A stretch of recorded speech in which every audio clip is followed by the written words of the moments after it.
হিমসাগর আম একদম গাছ পাকা, কঠিন স্বাদ। তবে এক বন্ধুর থেকে শুনলাম, যার আম খাওয়ার যত বেশি শব্দ হচ্ছে তার আম নাকি তত বেশি বিক্রি হচ্ছে। এর জন্য আমিও ট্রাই করে দেখলাম, আরেকবার দেখাচ্ছি আপনাদের।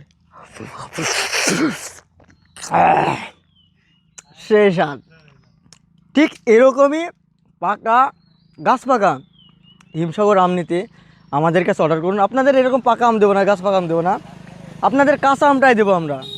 আস্তে আস্তে পাকবে এবং আস্তে আস্তে খাবেন আপনারা।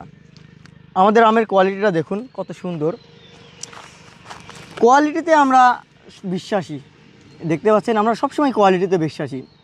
তাই আপনারা যারা হিমসাগর আম নেবেন তারা অর্ডার করুন, খুব তাড়াতাড়ি হিমসাগর আম বাজার থেকে আউট হয়ে যাবে। ধন্যবাদ আপনাদের সবাইকে।